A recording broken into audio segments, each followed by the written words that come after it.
गया। बैकलॉग ही बताया, ये बैकलॉग ही मंत्री जी हर विभाग पे अध्याचन, हम लोग तो कमेटियों में समितियों में बैठते हैं, उधर के लोग भी बैठते हैं, इधर के लोग भी बैठते हैं, हर विभाग पे सिर्फ अध्याचन जा रहा है, कब भर्तियां होंगी? मैं आभार व्यक्त करना चाहूंगी।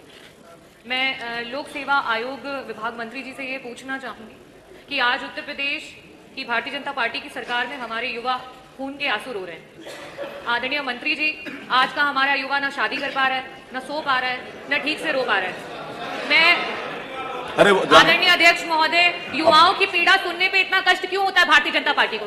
मैं आपकी सरकार से ये पूछना चाहती हूँ और ये बोलना भी चाहती हूँ, युवा आपसे ये कह रहा है कि झूठ से सच से जिससे भी यारी रखे, झूठ से सच से जिससे भी यारी रखे, आप तो अपनी तकरीर जारी रखें। इन दिनों आप मालिक हैं बाजार के, जो भी चाहे वो कीमत हमारी रखें। आदरणीय अध्यक्ष महोदय, युवा की कीमत जो है ये सरकार कुछ इस तरीके से लगा रही है। मैं माननीय मंत्री जी आपसे ये पूछना चाहूंगी कि आए दिन विज्ञापन जो आ रहे हैं लोकसभा आयोग के, उसमें जो रिक्तियां हैं उनकी जानकारियां गलत आ रही हैं।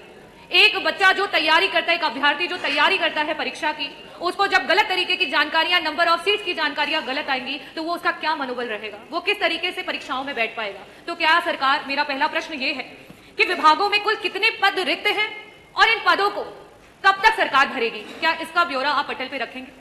दूसरा मेरा प्रश्न आपसे ये है कि आए दिन परीक्षा का डेट निर्धारित होने से लेकर के आखिरी परीक्षा पहुंचने तक और उसके बाद चयनित होकर के कार्यरत होने तक 2 से 3 साल का समय एक युवा की जिंदगी से चला जा रहा है और इस प्रक्रिया में ना जाने कितने युवा हैं जो ओवर एज हो जा रहे हैं, उनकी उम्र जो है वो बढ़ती चली जा रही है, वो अगली परीक्षा के लिए अपना फॉर्म नहीं भर पा रहे हैं। प्रत्येक भेदभाव को किनार में करते हुए क्या उन युवाओं को आप जो है एज में सीमा को बढ़ाने का काम करेंगे? मेरा प्रश्न ये है आपसे।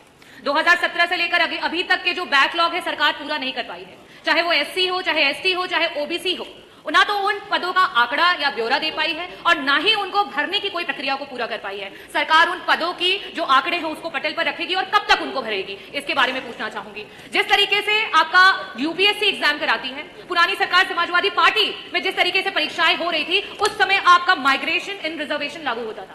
आज इस समय यह हो चुका है कि एक दलित समाज का, एक ओबीसी समाज का, एक पिछड़े समाज का, एक आपका आदिवासी समाज का बच्चा जो आरक्षित वर्ग के बराबर के मार्क्स लेकर के आ रहा है, लेकिन उसको अनारक्षित वर्ग के मार्क्स को लेकर के आ रहा है, लेकिन उसको आरक्षित वर्ग में डाल दिया जा रहा है, जिसकी वजह से वो आगे की परीक्षाओं में नहीं बैठ पा रहा है। क्या पुरानी सरकारों की तरह आप उसको लागू करेंगे? और मेरा लास्ट का, क्योंकि पारदर्शिता बहुत जरूरी है, इस समय नॉर्मलाइजेशन और स्केलिंग जो है वो खत्म हो चुकी है, अंक बच्चों के दिखाई नहीं पड़ रहे हैं, क्या सरकार इसको पारदर्शिता से लागू करेगी? बहुत बहुत आभार।